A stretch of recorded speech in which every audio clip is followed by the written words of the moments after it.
Hey, it's Kellen, and today, you guys, I'm riding solo, but I have a guest, and she is a special one who can show you how to get some money.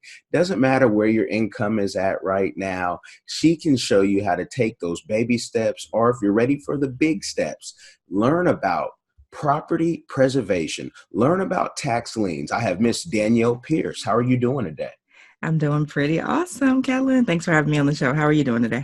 I'm great, great, great. But it's all about you. And on Diversified Game, we love to give the game. When I saw you on your YouTube, and Mhm. then I saw, oh, wait, hold on. She's had mentions on Forbes. And I saw that later, right? So I said, let me make sure I mention that so people don't say, well, how do we know she knows what she's talking about? And she's also been on Your Black World. You guys know Dr. Boyce Watkins, a friend and former guest of the show. She knows what she's talking about, or these places would not allow her to, talk right or any of that good stuff. Tell us, how did you get involved in this? Sure. It's so funny that you mentioned Forbes because I honestly never mention that. I never lead with that whenever I'm talking to people. But yeah, I've been in Forbes, featured in Forbes. I'm a member of the Forbes Real Estate Council, Black Enterprise, Black and Married with Kids, the His and Her Money podcast, quite a few places, but that's neither here nor there. The way that I got started in real estate. So initially, like lots of folks, I went to college, I've always got good grades. And I told myself that I was going to climb the corporate ladder and break the glass ceiling. And I was going to make partner in a public accounting firm. And I was just going to be this awesome corporate rock star. And nobody specifically told me to do that, but that was just kind of what's subconsciously embedded in my brain throughout childhood. And so I do that. Actually, I get to college by way of a caddy scholarship because I was a caddy starting at the age of 13 at a golf course. And so I ended up getting a scholarship to U of I in Champaign. And I majored in accounting. And I believe the only reason why I did that is because the only other person that went to college in my family majored in accounting. Because other than that, I have no clue why I picked that. But I stayed with it, graduated, got my degree, got my first job. I thought I was rich. I was making like $50,000 a year. I was like, yeah, life's great. Could it be any better than this? And then I got my first check from that job. And that first check, which I thought was going to be about, I knew they were going to take some taxes out, Kellen, but I didn't know I was going to go from like almost $2,000 to less than $1,200. So wasn't very happy about that.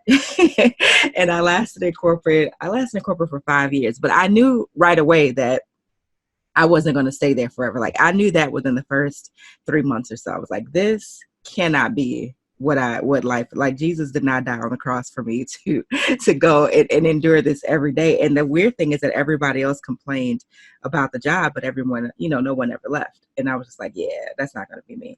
So long story short, got laid off, thought I was ready for it. I was not. So I struggled for quite a few years as an entrepreneur trying to figure it out. I've always been in real estate, but just couldn't really I won't say couldn't find my footing. I just, like a lot of people, I just flip-flopped. I was inconsistent. And so finally I decided, you know what? I'm going to stick with these two things, which so happened to be working with foreclosed properties, which is property preservation, and then tax lien investing. And that's how I came to be here today. And can you talk about, I'm thinking about the young person who says, wow, okay, she went from there to there to there, but you said some key things, and I researched and heard you talk about being a caddy, so I'm going to come back to that. Yes. But when you did get laid off and then go right into business, did you have a nest egg? If so, what did it look like? And if not, how did you then take those next steps? Because we know that just even stepping off that porch into entrepreneurship is the hardest part. And I know you've talked about numerous times in your video, the perfectionists and people, for whatever reason, thinking they're not ready. And once my kids graduate, or, once this happens, that happens. Laid off, do you then take your unemployment or pension and say, okay, I'm going to let it all ride on me? What was that like? So what that looked like in real life is that when they laid us off, they cashed out all of our stock. So at the time I had about $30,000 in stock at the company, which was a company in Chicago. And so I got that money as like $32,000 in my Fidelity account. I was like, oh, yes, winning. And then I was also doing my first flip at the time. And so a few months after that, my first flip sold, and that was like $26,980. And then I actually did end up getting paid from equity office for, I think they paid us for 6 months. So all of that, so just people always say how if they were a celebrity and they had the chance to make, $200 million, that they would never be broke and they would never lose it. Like, people can't fathom that. But I would say to anyone that it doesn't really matter how much money you're blessed with. If your mindset isn't there, you'll always dwindle that money down to match the level of where your thinking is. So I grew up with no money and broke, single parent household. And so money was always very, very scarce. So to me, 30,000 here, 26,000 there, and I'm still getting paid for 6 months. That was literally like the ultimate bubble for me, thinking that I had all this money at my disposal. So what I did is not actually pay off any debt. I didn't actually start any business. I didn't actually start any franchise or buy a franchise. I just pretty much spent most of the money, Kellen. Like, I just kicked it, went to parties, went to concerts, got clothes. I paid a little bit down on my car because I had a Monte Carlo at the time, which I loved Monte Carlos. I love all Monte Carlos from the 70s, 80s to I love them. And that's what I did because, again, even though I have an accounting degree, I worked in corporate America. I did taxes. My mindset was that of a person with very little money and very little options for money. And so once that dwindled out, that's when I decided to try to figure out the whole entrepreneurship thing. And I really couldn't figure it out by myself because I didn't know any entrepreneurs. I didn't have that circle around me. My family certainly wasn't entrepreneurs. And so everybody was like, well, yeah, when are you going to go back to corporate again? When are you going to get your job? And then for me, it was like, well, you want to kind of make it seem like everything is going well, that you kind of killing the entrepreneur game, and you're not. So it was a very, very intense struggle. It took me a little over 5 years to replace my corporate salary. And then like another year after that to finally hit the 6-figure mark. So it was a very arduous process, primarily because I didn't know what to do. I was just kind of floating, and I wasn't that good at asking for help, and not that good at following directions when I did get help. So that's the truth. And I think now we jump into I was a caddy, because when you have a caddy, if you're not listening to your caddy, you might as well just, play at the miniature golf or just shoot at the range, because the caddy is like the catalyst to how well you're going to do. Terrible caddy, and they know the green, they know what's going on. So how does a caddy not listen to the advice? And then I'm going to stay on the caddy thing. Okay. But were you just kind of was it hard-headedness, or was it that you really felt like, okay, my plan is the best plan and no one else? Or was there no one else, since you didn't have family or friends that did business like you, and that maybe you couldn't trust anyone at the time? Like, what were those emotions and going through your head? It wasn't so much that I thought my plan was the best, because I really didn't have a specific plan, which was probably the number one error that people make, is actually starting a business with literally no foundation, no plan, no nothing. And so it wasn't that I thought that I knew better than everyone else. It was more so the stuff that I learned in corporate America, the things that I learned at U of I, the things that I even picked up when I was hearing people talk about on the golf course, I didn't think to apply it to my own business. Like, I thought the stuff I learned in college, like, oh, that's cool, that'll help me in this job.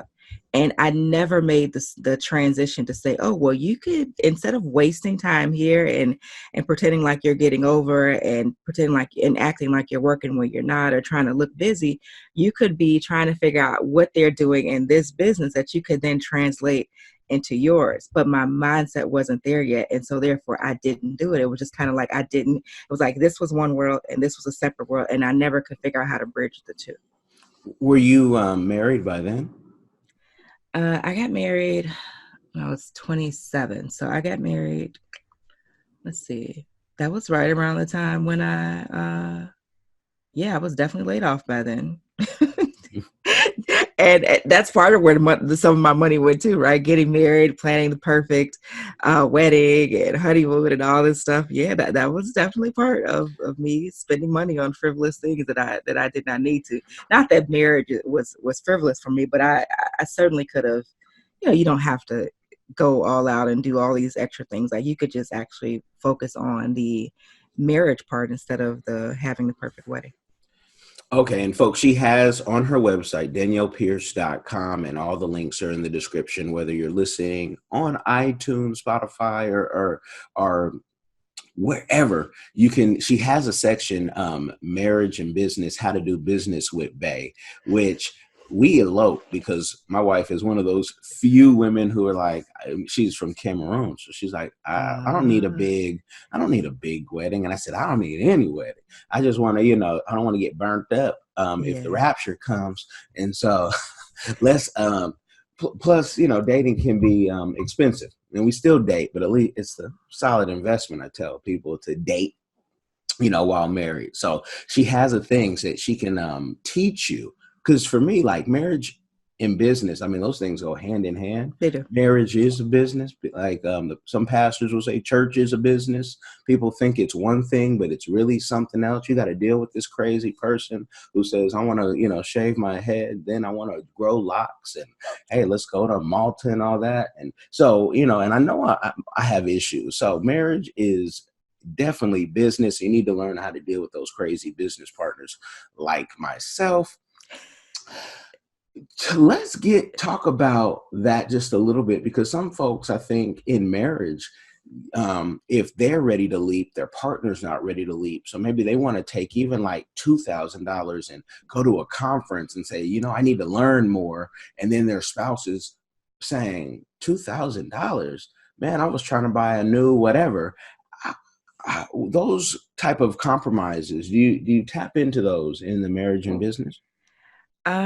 So that is, I consider that to be like life coaching, or because it's very tricky to advise people what they should or should not do when they're married. And I get asked that question pretty directly quite a bit. Usually it's from women, and sometimes it's from guys. And they'll say, I really want to do this, but my wife isn't on board and my husband isn't on board. Or they'll say, could you talk to them? I'm just like, I don't really get into that. So I do think that you have to decide first and foremost, are you married to the person that you should be married to? Meaning that you respect this person's opinion and you feel like they genuinely have your best interest at heart, because it's a separate conversation versus someone who's, they're just married. Maybe the marriage is rocky. Maybe they shouldn't have got married in the first place. Maybe they don't really like each other. Maybe they're out to sabotage each other. I'd hate to say it, but that's more common than what you may think. So you have to decide which side of the fence you're on. Now, if you do have a healthy marriage and your partner is, pretty intelligent person, you think they're really looking out for you, that's someone that you want to listen to their concerns, and then you want to try to take steps to alleviate those concerns along the way, versus just doing things, your own way by yourself and just saying, all right, well, they'll just get on board if they can't.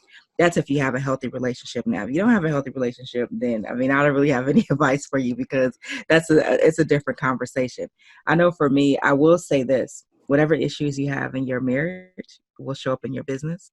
And that's something that I wasn't expecting. So if you have issues with, if you guys are kind of like competing for control, or, this person always wants to be right, or this person always does everything and this person kind of just follows along, or vice versa, those same exact issues will come up in your business. Like there's no running away from it. It just keeps coming back until you grasp that lesson. And so for some people, I tell them, you really have to be ready when you're working with your significant other, because just because you're linked romantically doesn't mean that you'll make good business partners. And that is real talk. Now, for the, folks who have trouble with this, I found that for, that power struggle, my wife is in medicine, and she did think like an entrepreneur, and she's got there now. But once she got there, to stop the power struggle, it was so easy. And she has her own healthcare businesses, and our PR and consulting firm help, systemize and do that stuff. But I made her CEO of my company. And so when you want to buy something, buy it. You're the CEO. Who do you have to ask? Don't just buy it if you want to buy it. And it's an easy thing to give up power and to see then what moves people will make. And of course, you still ask me, but I really don't want to know because I'm just the principal or whatever title, of the co-owner. But there's ways, if you trust the person and you don't think they're going to run up, we don't do credit in our business. So if you're going to run up the credit, don't let them do that. But I love that. I love when people tackle that. And for $500 an hour, Danielle Pierce may tackle those questions. She said she won't, but you guys are going to have to pay for that game because she has a YouTube where she's giving plenty. I mean, you're really going in and you have courses and the programs and the master classes.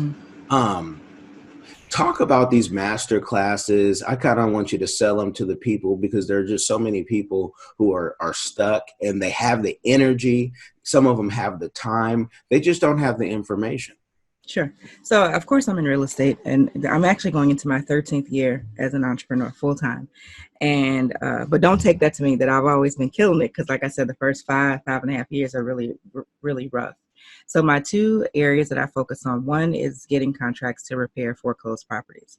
Second one is tax lien investing. So I'm a huge fan of both, and for different reasons. So I'll just go into those. So for property preservation, essentially you're doing all the repair and maintenance work on bank-owned properties. So think about the properties where you live in the neighborhood that are boarded up, where the grass is kind of really is maybe 4 or 5 feet tall. There's a bunch of trash or debris inside the property or outside in the yard. People keep breaking into the properties. So all of that work that has to be done to make that property, to get it ready for sale, that is considered property preservation. So it's a lot of repair and maintenance.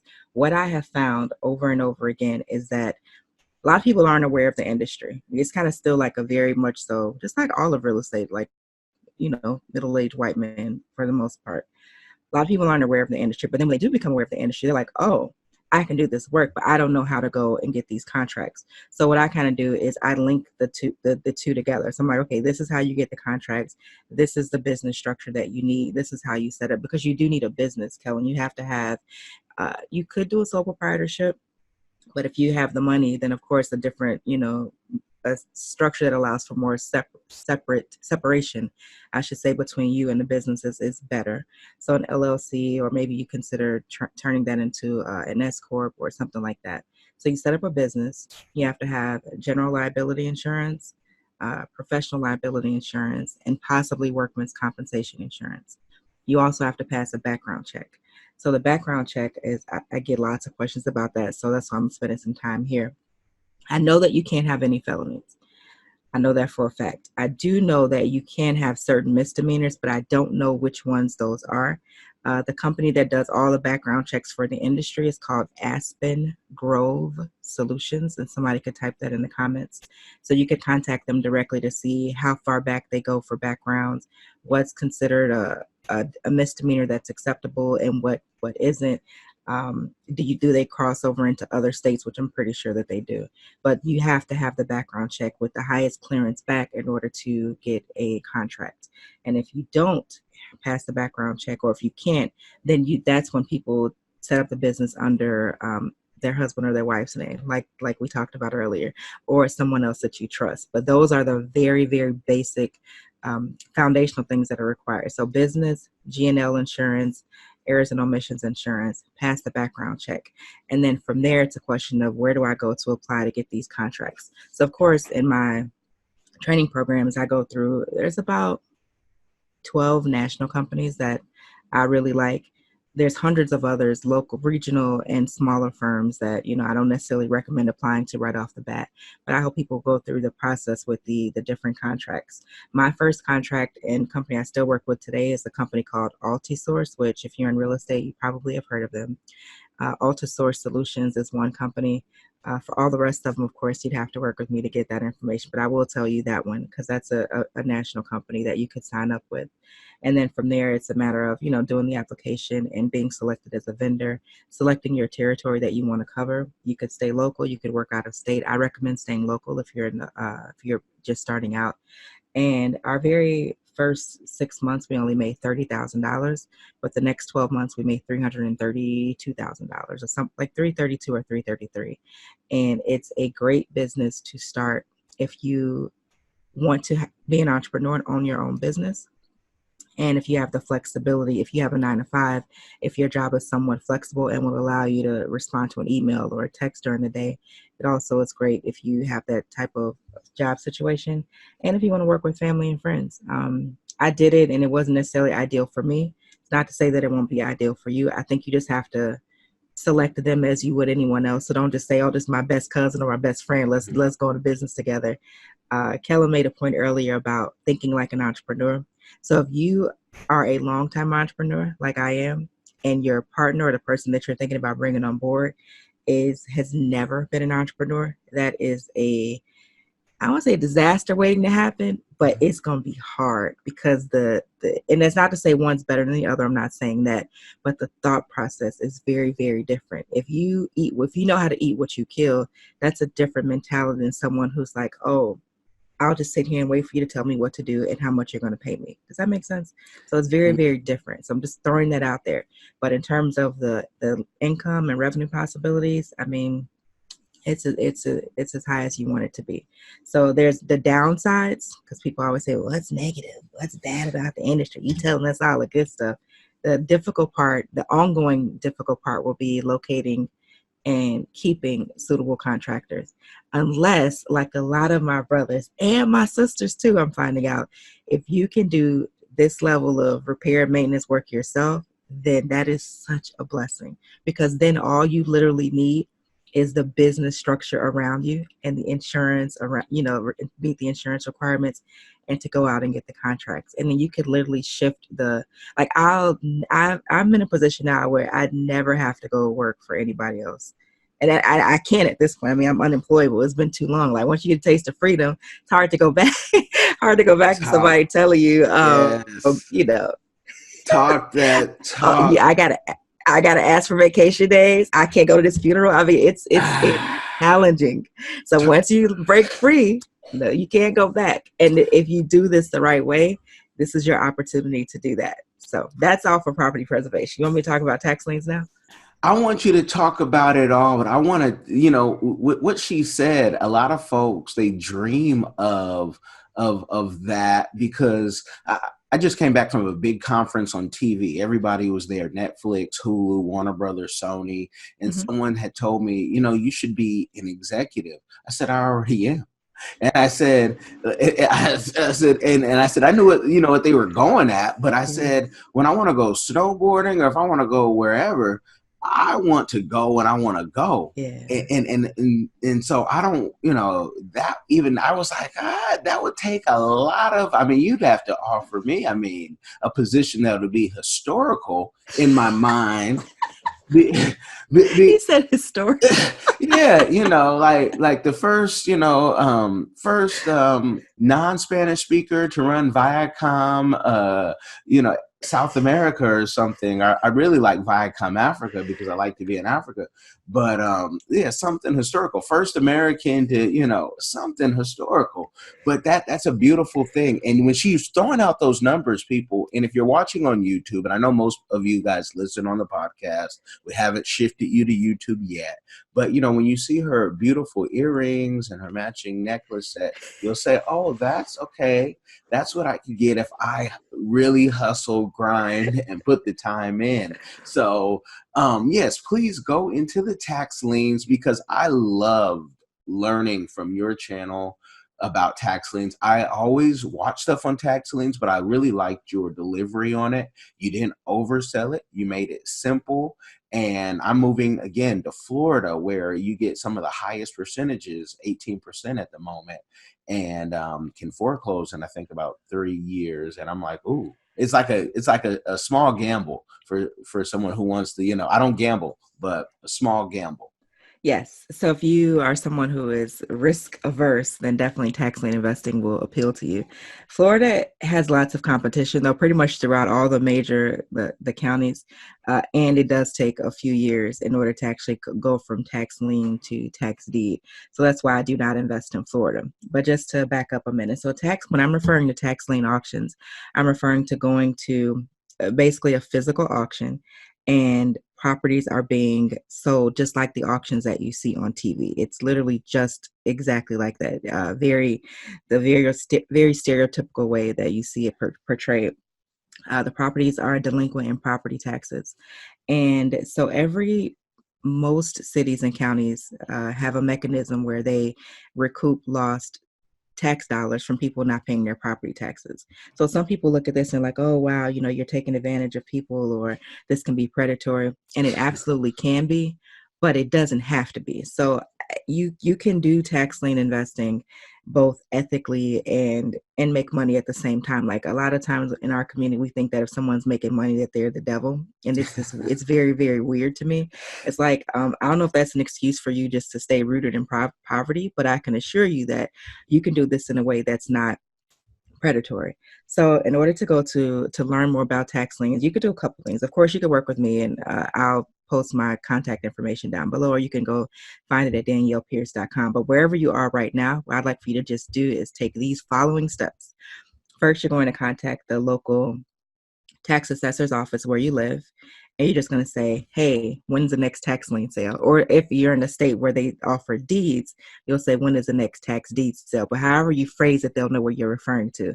A lot of times we like to make things really, really complicated. We're like, oh, I don't know where to go to get this information. Well, it's kind of their job to sell these properties or to get rid of these properties and to get them back on the tax rolls. And it's kind of their job to answer your questions. Now, some places like Chicago, other big cities, they can be a little sketchy over the phone and short tempered. It's kind of like going into, anybody ever been to the public aid office? It's kind of like going in, or to getting your driver's license. That experience for most people, it's usually not that pleasant. So sometimes they're not very happy about it. The smaller counties, I think it's easier to navigate, but you can do two things. You can either go in person or you can go online. And again, just go to the tax assessor's website is where you're going to start. And from there, you kind of have to dig around to find out when the next tax lien sales are going to be and the process to register and where they're being held. A lot of the sales are live, meaning you have to go in person. But some sales are online where you could actually be, like I'm in Texas now, and I bid on properties in Indiana last year, and I'll be doing the same again this year. I also bought a property in Memphis from here. I still haven't seen it yet. I'm going to go there soon. But so you can actually do these things from your computer as well. But if you're brand new, I recommend staying local. So you go, you find out when the next sale is, find out what the registration process is. Sometimes there's a registration fee. So with regard to the fee, if it's a place like California, they may want you to put up a $5,000 deposit for LA County. If you're in a place like Indiana, the registration fee may be $500. In Chicago, it's $1,000. But the fee does go towards what you buy. So it's not like you're just paying the money and it's disappearing. Mm-hmm. It goes towards what you buy. Unless, here's the catch, you owe the city money. If you owe them money for unpaid water bills, unpaid parking bills, old property taxes for a property that you have, then that money goes towards that. You can't owe any city any money and then go bid at a property tax sale. And if you think about it, it makes perfect sense. The point of the sale is to generate lost revenue. So if you're someone who is part of that lost revenue, you got to pay up. So you got to get clean with the city. A lot of people ask, you have to do it under a business. You don't have to. You could. It's completely up to you. If you're going to a lien sale, though, there's a redemption period to where it's technically not your property once you win the bid for the tax lien. So in that case, it doesn't really matter if you're an individual or a business because you have that waiting period. And then once the property is yours, you can just transfer it into a trust or an LLC or whatever it is that you want to do. It doesn't really matter. Redemption, I should talk about that. So most places have a time frame to where the owner can come back and say, hey, I came up with the money plus the penalties plus the interest, all the money that I owe, and I'm going to basically pay all this and then release your claim to my property. And if that happens, that's still fine, because then you still get paid all your money back that you invested, plus the statutory rate of interest, which could be, like Kellen said, anywhere from some places it's really low. There's like a couple states where it's only 5%. I would say if I had to put an average, I would say 10 to 12%. Places like Texas and Georgia, 25% a year. Illinois, New Jersey, and I think you said, where are you located again? I'm in Seattle on my Yeah, way to Florida. 18%. So it just depends. So you get that money back that you paid plus that interest plus your attorney's fees as well. So you're not out of any money at all. You're just out of the time that you spent, researching the property and bidding on it, etc. But it's literally like, so like I consider property preservation to be probably one of the handful of businesses that you could start with relatively low cost, high profit margin, no college degree required. Same for tax lien investing, especially in areas where gentrification is rampant. For example, I did a video the other day on Philadelphia, which you definitely should check out because it's pretty dope if you have it. And I did one for Memphis too, because there are areas where a lot of people are investing, but they don't live in the state. Like you have a lot of investors from out of state and from out of the country who are buying properties in these neighborhoods, trying to kind of get a lock on the land and properties because, they have information obviously that, that we don't have. And with regard to the information, a lot of this stuff, you guys, is public record. In fact, I would say most of it is. The plans for the city or the development plans, they're typically written years in advance. So if you just search around on the website, like we use our phones and computers for so much, but if you just took the time to click around on your city's website and say, let me see what's going on at the development meetings and these planning meetings, it's there. So you can see what the plans are like for Indiana. For example, Indiana has a huge casino that's being built there. And they have, I think there's either an Amazon plant or another factory is going to be built there as well. Like right there, basically Gary is going to go from booming, which it once was, to now depressed to back to booming again. So much so that at one of the sales last year, one investor bought, I think 552 liens. Wow. In an area where they're building either the casino or Indiana University.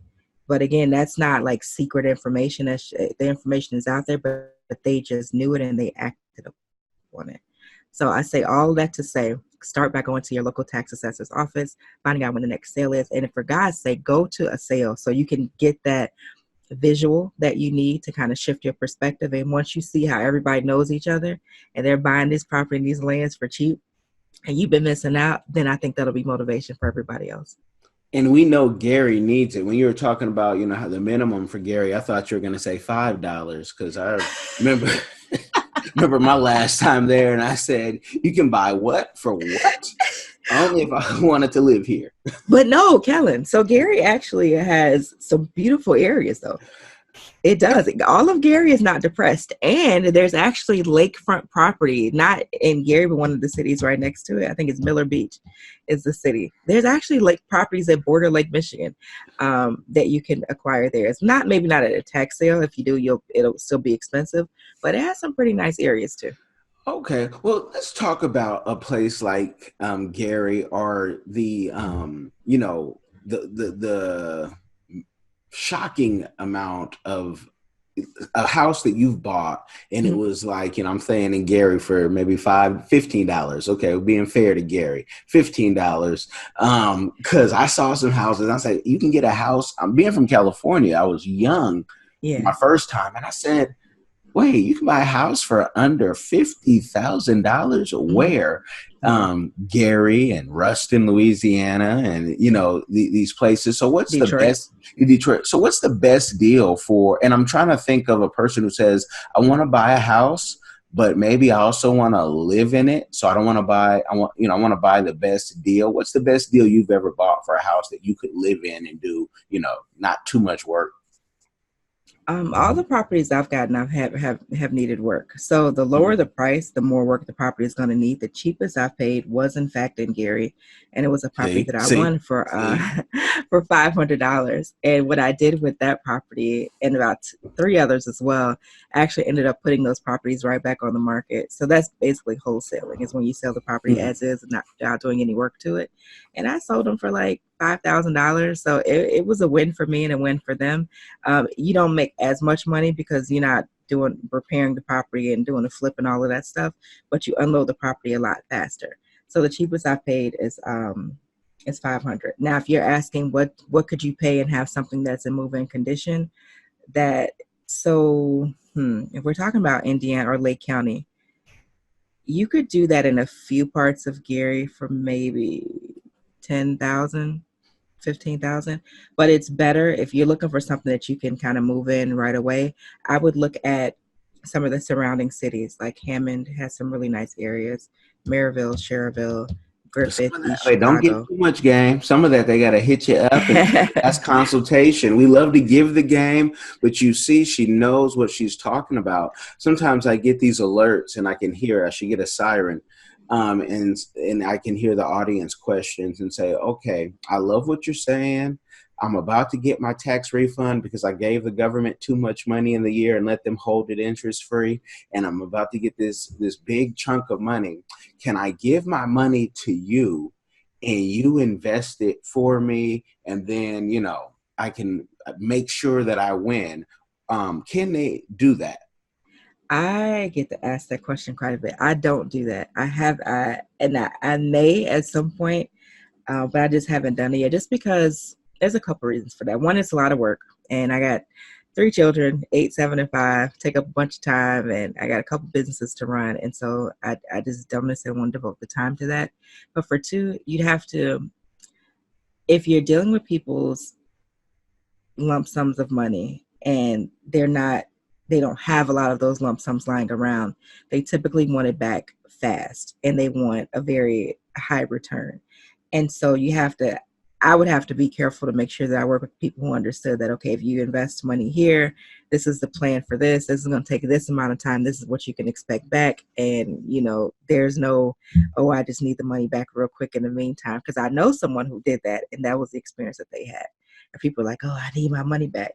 It's like, well, that kind of defeated the whole point of this. So yeah. Yeah, you definitely have to vet if you do that and make sure. I have a Forex broker, and as soon as we start getting into the Forex game and winning, why do they change the rules? So now you They got to do. go get a Series 6, a Series 7. You got to get this, you got to get that. But also, when I would tell people about Forex, and we've had different Forex guys come on here, they hit me up. Hey, even friends of mine, I need to make some money real quick. I got Yeah. my last, Mm-mm. 2,500. Say, check this out. That's not going to work because Yeah. Forex is up and down. There's no guarantee. Like a Raiders game, might be up in the beginning and then something happens in the fourth quarter and you're like, hold on, how could you Yeah. fumble that many times? Yeah. Or penalties. So, definitely have to vet the people, especially in, when you're dealing with people's last. Those aren't Yes. people that I'm talking about. I'm talking more about folks who, might work 80 hours doing whatever, but they have maybe a 6-figure income. So, yeah, that's just something we don't like to just get the game. We like to give it Mhm. because I could see your personality, that work, and, and it doesn't have to be a cheap cost. I mean, it could really be even subscription based if you wanted to for your VIPs. Just because $500 house and then to sell it for 5,000 and you didn't do anything to it, you just sat Mm-mm. on it, waited for the right buyer, and that's a beautiful thing. Yeah. And redemption out there, I didn't mention this, is only 120 days. So the waiting period to go from lien to, to actually be able to get the tax deed is just 4 months. So yeah, it's pretty short and that goes by really fast.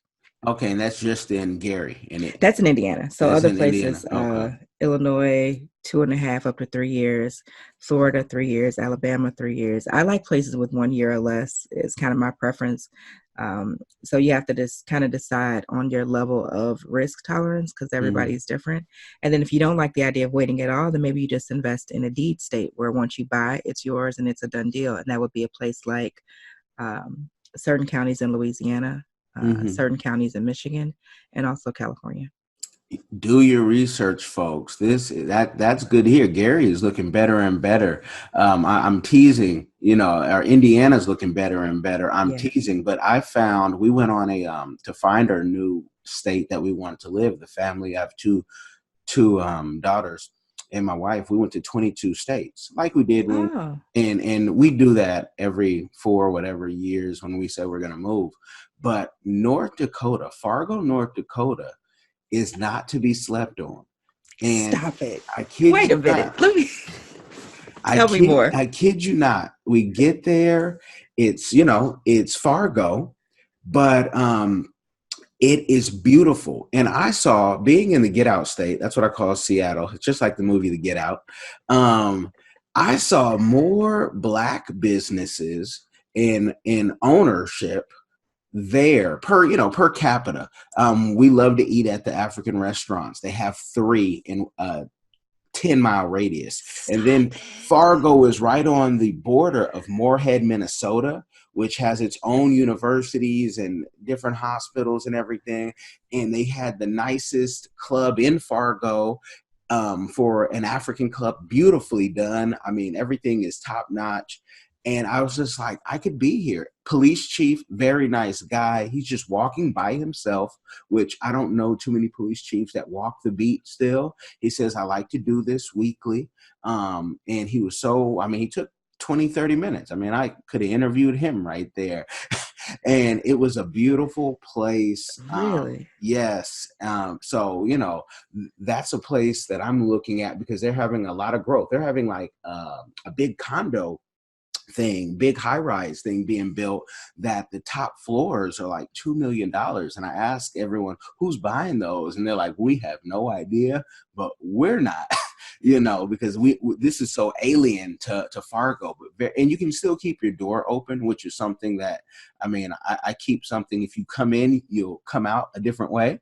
But I never keep my door open. And I was like, I could really do that. And the only other places you see that in the Midwest, and I've lived in various places, but like, even if you go to Malta, the cab drivers have told us you can leave your wallet on the car overnight and nothing will happen. And that's just so foreign to me. I'm like, wow. Okay, I want to move to Malta and get EU citizenship as well. So so Indiana, you're giving me that vibe that, wait, how long? Okay, maybe we need to look into Indiana. But we'll see. I want to get into, though, because you are so multifaceted. She also has a book, people. When you go to her website and you go right to Amazon, she's not being greedy. She doesn't want your credit card information. Give it to Amazon. But you also are teaching people about stocks. And if I read correctly, when I was being so nosy looking through the tags, you even talk about cannabis stocks. Talk about stocks a little bit.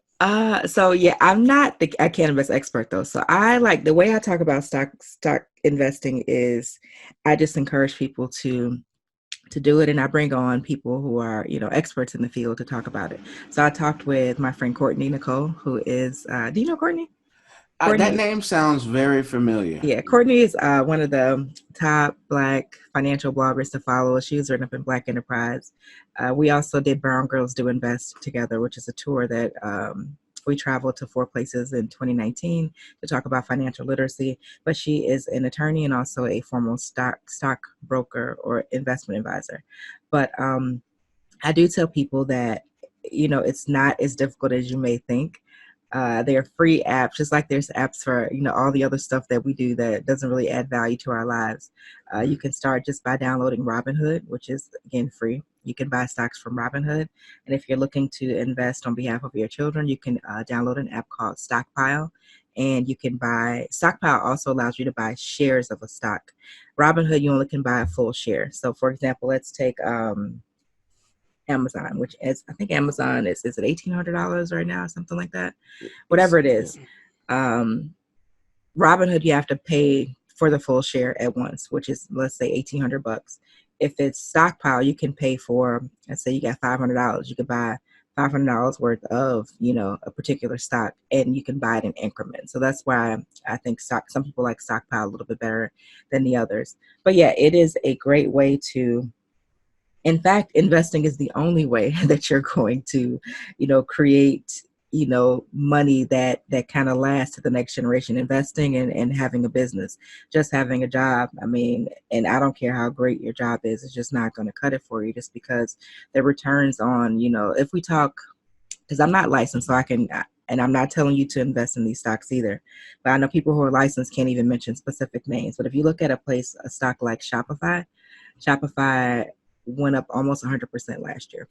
That means $10,000 in Shopify at the beginning of the year goes to $20,000. where else can you do that at? So 100,000 goes to 200,000. So Shopify did really well. And then there's some other stocks too that, that just had crazy returns. Now my cannabis stocks are, they are not doing that great. However, I'm down for the cause. I'm going to stay in there because cannabis is still sorting itself out. And all my cannabis investing friends are like, oh, you just got to be patient. I'm like, oh, look, I think I'm up to 150 shares now between, I have Aurora and what's the other one? I have Chronos, and they're just, man, they're tanking. But I'm hopeful that things will turn around. No, you gotta stay in there. There's so many stocks I've been told not to buy, like when I was younger, Yeah. and then it was like, hold on. I mean, I had satellite radio stock when they said don't buy that, and I'm not mad that I bought it the way I bought it, and I didn't have the money, and it was a risk, but I believe that satellite radio, like other things, are just the future. If not the now, everyone else just has to catch up. Like E40 says, I'm not talking too fast. Y'all just listening too slow. And some of them are just thinking too slow. So we got to get there first. Mm-hmm. Absolutely. Okay. So with all this information, I want to know, and it's kind of in what you do, but we ask all of our guests, what is your community give back with all the success that you're having? My community give back, I was just telling someone yesterday, is actually the reason why I do my videos on YouTube. I do my content on YouTube, and I give away so much information there. It's for people who I know want to do things, but they literally just don't have the money. Because it's easy to say, like, I know Gary Vee and some other people talk about things like, oh, if you had money, if you really want to do something, you'd find a way and you'd find the money and yada, yada, yada. So sometimes that's true, but sometimes it's also not true. I like what my friend Courtney told me one time. She said that she feels like people like Dave Ramsey and a few others, they kind of speak from a place of privilege. And I totally get why she says that, because they're still assuming that, you can't be broke, right? Like you got a 401k somewhere, or you got like a small inheritance somewhere, or a savings account, or some stocks. But it's like, no, it's like a lot of folks just do not have anything at all. Right. So, and I know what that feels like. So if that's where you're starting from and you really want to do something else, then you got to really take small baby steps to get there. So that's what I give people. That's why I talked about FEMA inspections on one of my videos, and how I made like $15,000 in 2 months doing that. I was like, oh, this is the website where you go to apply. There's only 2 places where you can go to be a FEMA inspector. This is how much it pays. This is how you get reimbursed for all these different things. I got an email yesterday from a girl. She was like, thank you so much. I turned in my application the other day, and I got another email of like, oh, I'm actually going out to, I got my badge. That's what they call it when you get your, become an approved inspector. I got my badge. I'm being deployed out here. That's what I'm looking for, like those small success stories, because I know that if you're able to just take those steps from a video and actually take action, then you when you're ready to come do the other things, then you'll come back my way, and we can talk about the preservation or the tax lien investing. But my YouTube channel is my community give back. Okay, and I love that FEMA story. I think I want to almost tag that, but Okay. if you can give they can go get certified, and then they can go be on a list and a roster, and I assume then the government picks them out, or do they kind of have to search for the work? So I'll give you the 2 websites, or the 2 companies. Mm-hmm. One is Vanguard, so it's Vanguard Emergency Management. Mm-hmm. Because FEMA, the government awards contracts for everything, and FEMA is no exception to that. So Vanguard has one, and the other company is called WSP, P like Peter, WSP Inspection Services, unless they've changed their name again. But those are the 2 companies. So one pays a flat fee. Actually, I take that back. Vanguard used to pay $35 to $50 per inspection, and the inspections take 20-30 minutes, not very long. They used to pay $35 to $50 per inspection, and the other company would pay by the hour. But there's been a switch now to where Vanguard now is also paying by the hour, and the hourly rate, I want to say, is $30 or $33 an hour. So the thing with that is you have to be mobile. You have to be ready to be deployed. If they tell you to go to Puerto Rico, or they tell you to go to Florida or wherever, you have to go. But you're reimbursed for travel expenses getting there, travel expenses coming back, laundry expenses. What else? There's a per diem for your hotel and for food. So it's kind of really, I mean, I thought it was the best thing ever. And I wish I'd known about it, back in college or right after college, because I feel like it's a game changer. Um, and it is a game changer. And then, like I said, I did like $15,000 in 60 days, and it didn't really feel like a lot of that much work. Now you do encounter some severe devastation along the way, because I was working that year. I think it was 2017, and there was like 5 disasters that year. There's a Wow. couple in Florida. Texas got hit really hard, and Puerto Rico just got slammed a couple times this year again. So you'll be deployed to any of those places, and then how long you stay is kind of up in the air. And yeah, you have to be ready for that, because some people don't like the idea of not knowing exactly when this starts, when this ends. So if you're like that, then don't do it. But if you have that flexibility, then I would say go for it, because you'll meet some great people. And then from there, last thing I'll talk about, because I got all these ideas always in my head. And from doing FEMA inspections is how I found out about insurance adjusting. And that also is another, can be a very highly paid career or business, depending on which route you go. And again, no degrees required. You just need your adjuster licenses in a bunch of different states, but you don't need a college degree. And I was just like, wow, like there's a whole world out here of stuff that we just never know about. You know what I mean? So I'm looking to catch those people in their 20s, maybe late teens, and kind of give them more options than just go to college and get a job and go work for somebody else. This stuff should be taught in middle school, Yes. maybe even elementary. I never have heard about that. And I feel like what you don't know is why you don't grow. My company is FEMA certified, but it was because of a team member certifying us because of some government contracting. And they're like, hey, we certified you. And I'm like, okay, great. Because in the government, what's just another certification? But never would I have even thought. But I love speaking to youth. And when I wish I could have told every youth, like, hey, this is that. So I'm going to say, you guys got to check out the Danielle Pierce YouTube channel to Yeah. find all this good game. And because, yeah, I'm going to be talking about that. I know some people today who need to pack their bags, don't have any kids, nothing to lose, as our great leader says of this country, and go whatnot. We got to leave it on that, people. You guys have got so much game to absorb, rewind, take notes. Make sure you go to daniellepierce.com, check out our website, get the book, because if she taught you this much in an hour, think about what else she has to say, from her YouTube to everything else. I thank you for your time. Thank you so much, Calvin. This was a pleasure. Can't wait to Uh, see the. Is it going to go on YouTube or? it will go on everything that allows us to post, Okay, and you will definitely get a copy. a copy. All righty. Thanks for the time and the opportunity. I appreciate you guys. Appreciate you.